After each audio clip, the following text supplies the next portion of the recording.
M Kumar mathematics classes.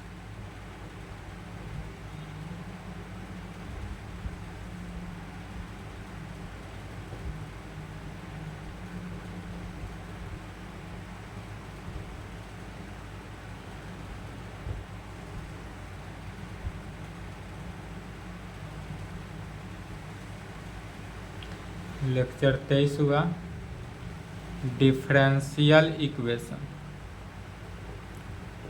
Differential equation चल रहा था। इस डिफरेंशियल इक्वेशन में क्या चल रहा है? Problem on Monks method. Problem on Monks method. Monks method का प्रॉब्लम चल रहा था। टाइप 1 समाप्त हो चुका था, एक जो क्वेश्चन था बन चुका। अब देखते हैं टाइप 2। टाइप 2 में क्या आता है? व्हेन, जब m1 m2 के इक्वल हो। टाइप 2 का प्रॉब्लम इसी पर आधारित है। m1 जो है कहां पर? m2 के इक्वल हो तब।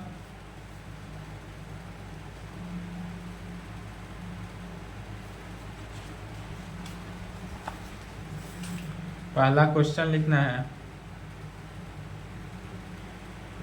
Using Monge's method.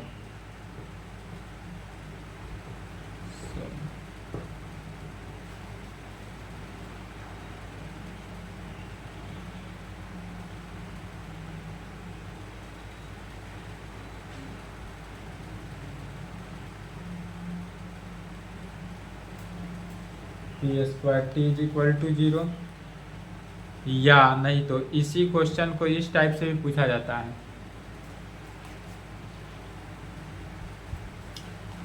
इसी क्वेश्चन को इस प्रकार से कह सकते हैं obtain the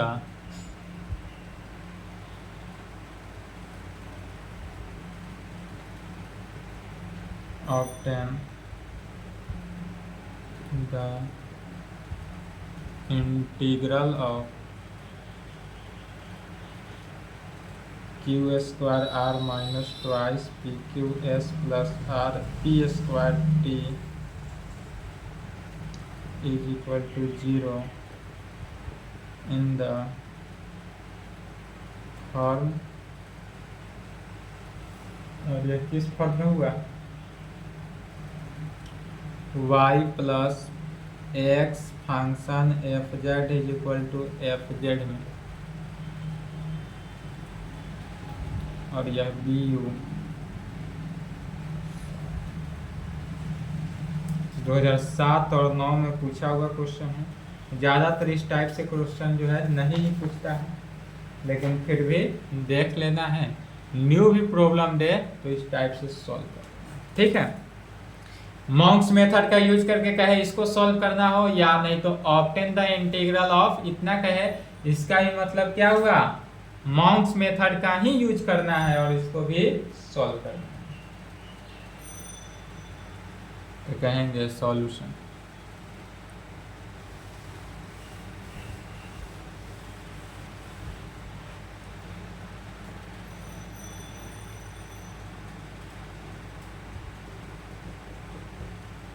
The given partial differential equation of second order is the given partial differential equation of second order is। तो second order का कितना दिया हुआ है? या Q square R minus twice P Q S plus P square T is equal to 0। इसको equation 1 मान लेते हैं, यह दिया हुआ है। तब कहेंगे वी नो डैट, क्या जानते हैं हम? तो चूंकि हम जानते हैं कि D P is equal to R D X, D P is equal to R D S, D S नहीं, D P is equal to R D S plus Q D Y में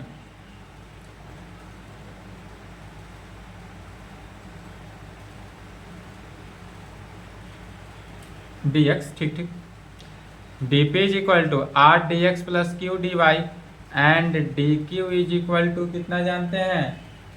S D X plus T D Y में,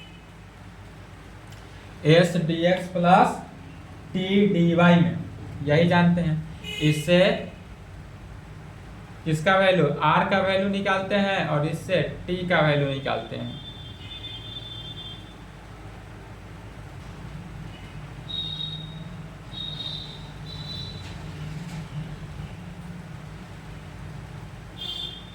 S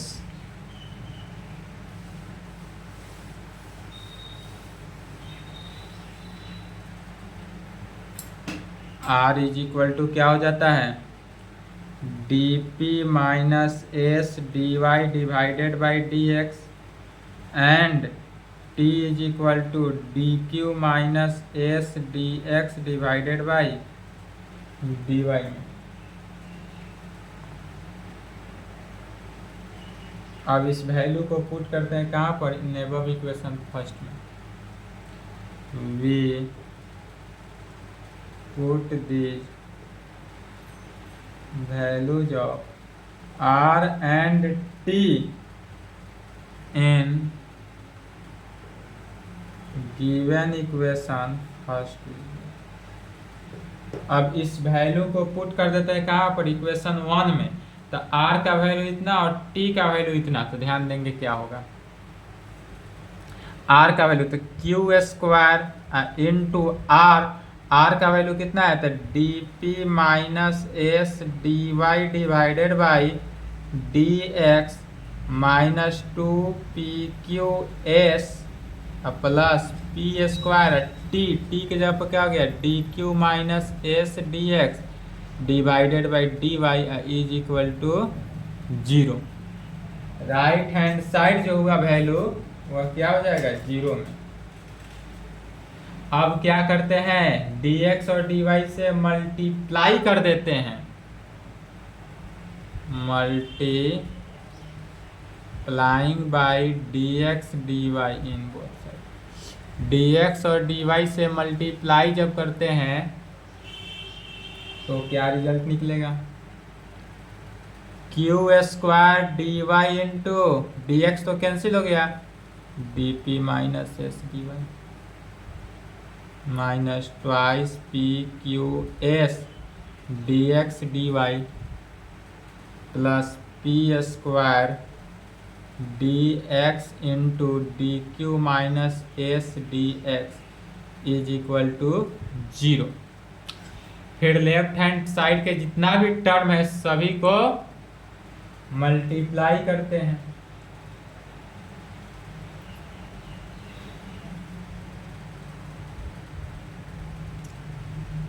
Q square D Y D P minus Q square S और D Y मिलकर क्या हो गया, D Y square में minus 2 P Q S D X D Y में D X D Y plus P square D X D Q minus P square X D X square is equal to 0। अब फिर एक बार में दो term को एक साथ और दो टर्म को एक साथ, जो s कॉमन होगा उसको एक साथ, जो कॉमन s नहीं है उसको एक साथ लेंगे। जैसे Q square D Y D P minus, इसमें से s कॉमन है, s कॉमन है या नहीं है, तो plus P square D X D Q को एक साथ,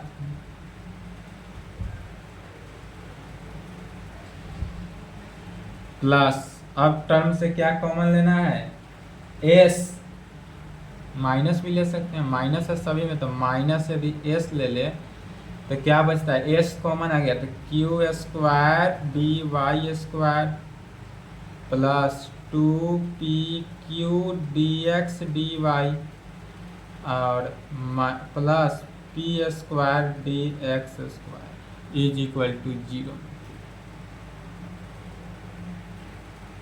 इसलिए मॉन्क्स ऑक्यूलरली इक्वेशंस आर, इसलिए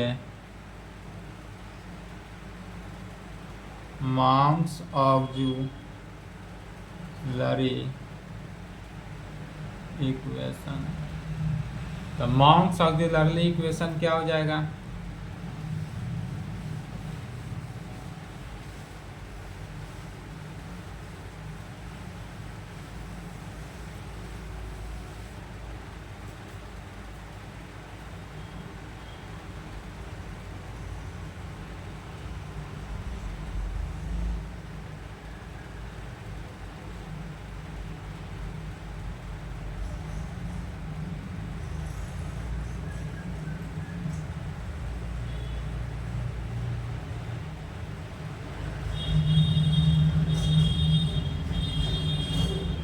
dx dy होगा,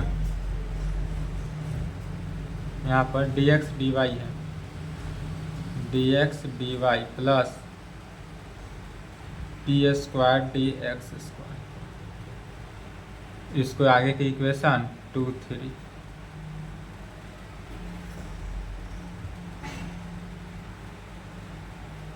तब क्या करते हैं, नाउ फ्रॉम 3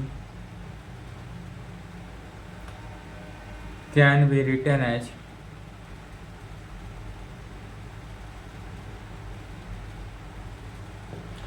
इक्वेशन 3 से क्या कहेंगे, इक्वेशन 3 से तो क्यू डी वाई का होल स्क्वायर है, तो इसको लिख सकते हैं क्यू डी वाई का whole square plus twice P Q twice P Q या P D X into Q D Y plus P D X का whole square is equal to 0। A square plus B plus 2ab plus B square के term में आ गया, तो इसको क्या लिख सकते हैं, Q D Y plus P D X का whole square, right hand side 0। अब taking square root, taking square root in both side, यदि हम दोनों तरफ स्क्वायर रूट ले लेते हैं तो क्या आता है, Q D Y plus P D x is equal to 0 में स्क्वायर रूट लेने पर यही है, Q D Y plus P D x is equal to 0। इसको आगे इक्वेशन 4 ले लेते हैं, फिर आगे बढ़ते चले जाना है। पहले पी डी एक्स के टर्म को लिख लेते हैं, P D X plus Q D Y is equal to 0, अर्थात P D X plus Q D Y क्या जानते हैं, dz होता है, तो dz लिखेंगे, dz इज इक्वल टू 0, चूंकि dz is equal to P D X plus Q D Y, तो P D X plus Q D Y is equal to dz, तो यह पूरे वैल्यू को dz लिखा गया। अब इसी को इंटीग्रेट कर देंगे,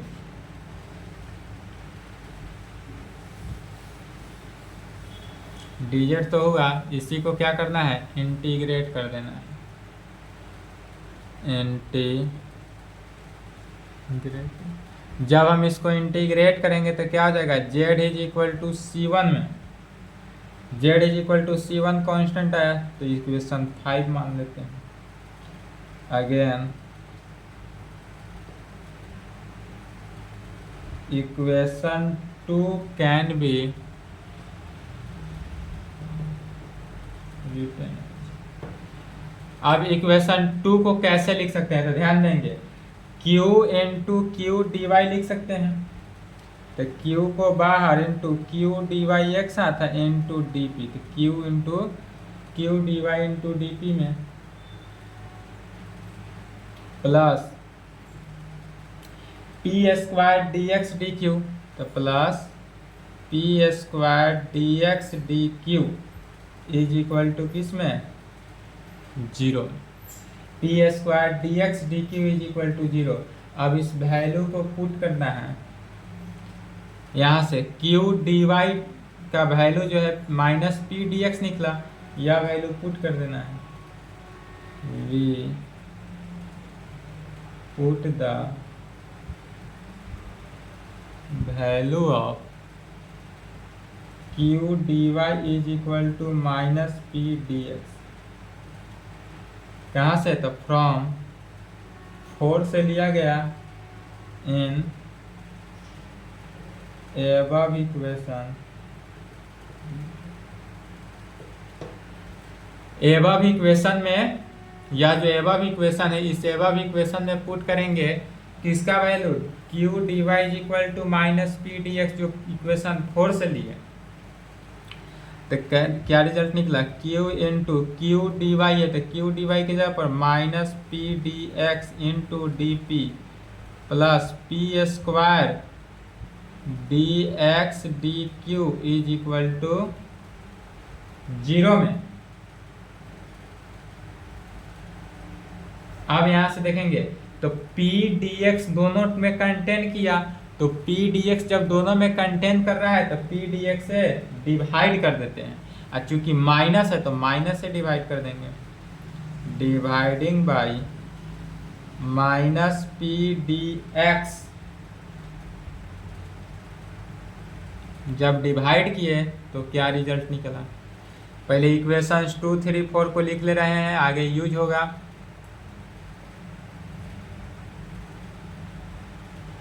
चलिए यहां तक लिखें,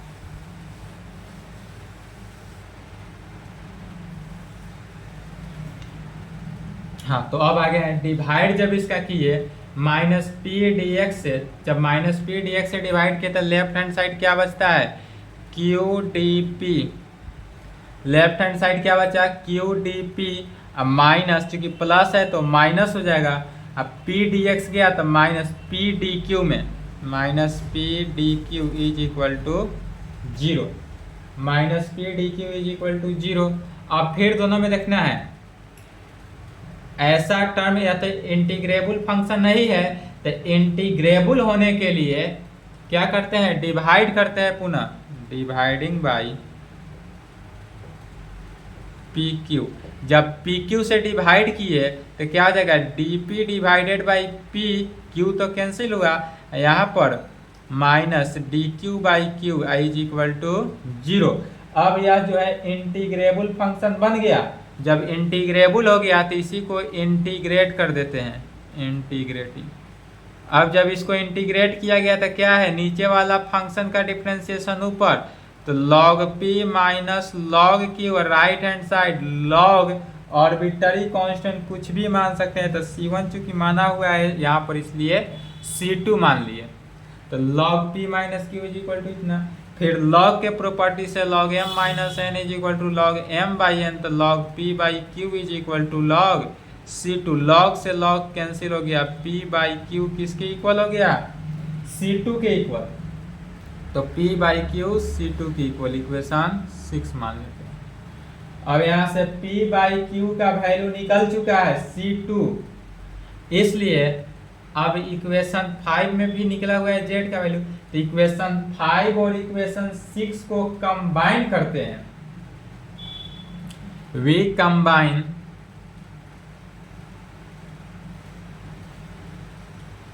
5 and 6, we combine 5 and 6, we get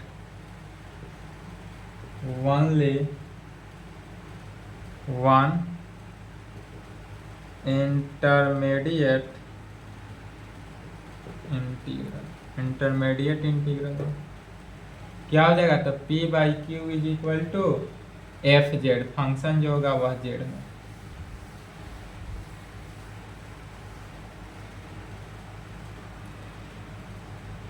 p by q is equal to F Z.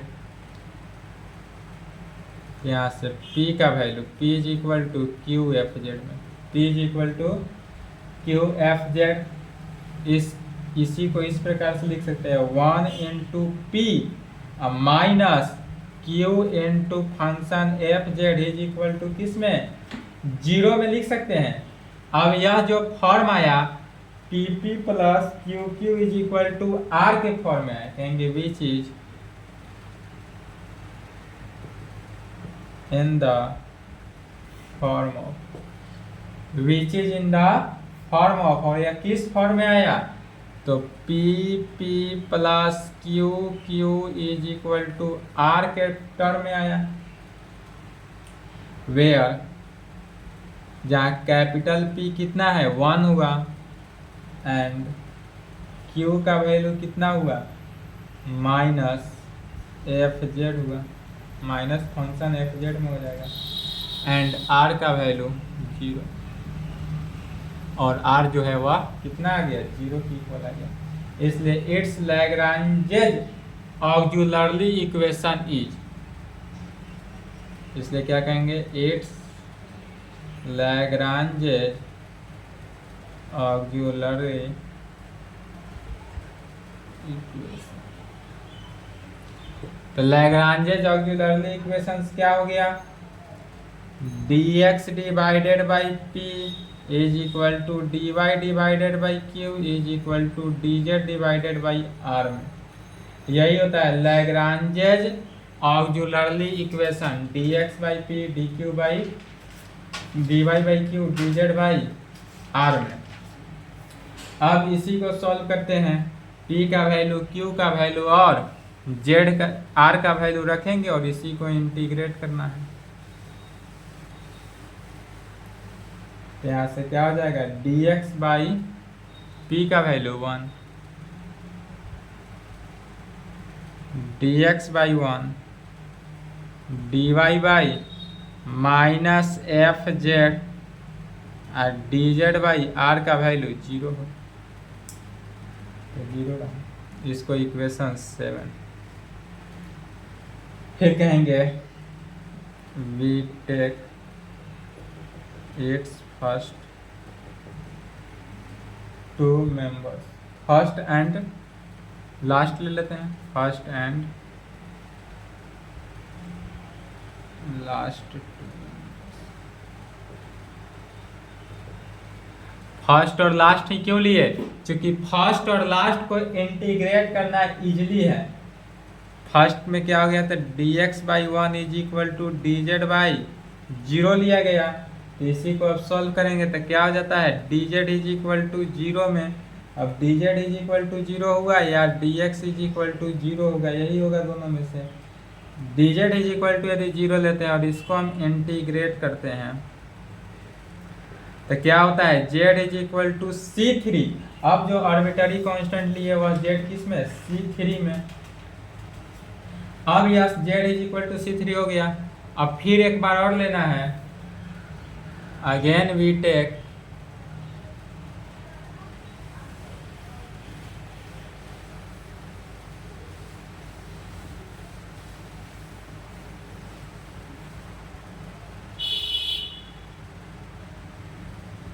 again we take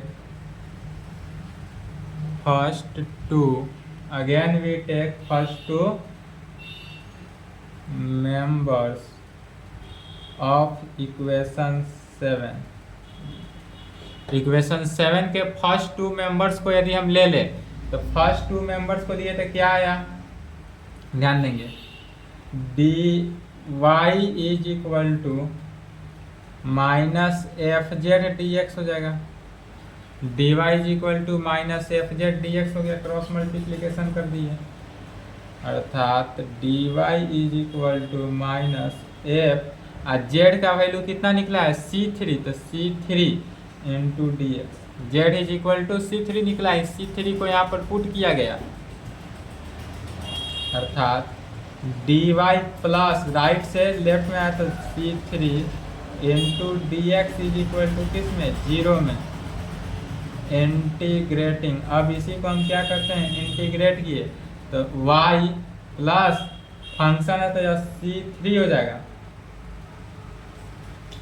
जब इंटीग्रेट किए तो यह फंक्शन एफ c3 और dx है तो x is equal to c, 0 है तो उसका क्या हो गया c4 में हो गया, अर्थात वाई प्लस एक्स पहले तो y plus X function of F Z. अब फिर इस C3 के जगह पर क्या लिखा गया, जेड था तो जेड रख दिया, क्योंकि जेड तो कांस्टेंट है नहीं।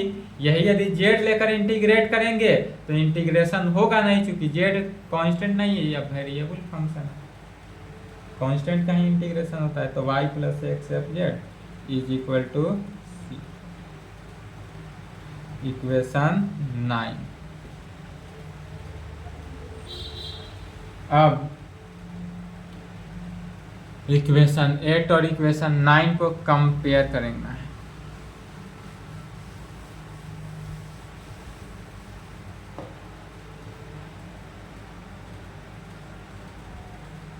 We combine 8 and 9, we get the required solution of given equation first। क्या हो गया, y plus x f Z is equal to capital F.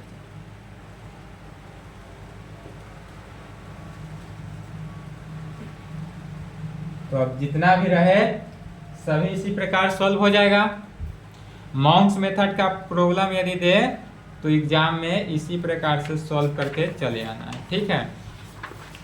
अब इसके आगे नेक्स्ट चैप्टर हो जाएगा। मॉन्क्स मेथड समाप्त हुआ, चैप्टर 7 हुआ linear partial differential equation with constant coefficient. Linear partial differential equation with constant coefficient, यही होगा नेक्स्ट क्लास, ठीक है। अब ज़्यादा लंबा नहीं है, जो था सो मॉन्क्स मेथड्स तक ही था। 3 से 4 क्लास में डिफरेंशियल इक्वेशन समाप्त हो जाएगा। यहाँ तक कंप्लीट करें, इसके आगे नेक्स्ट क्लास देखा जाएगा।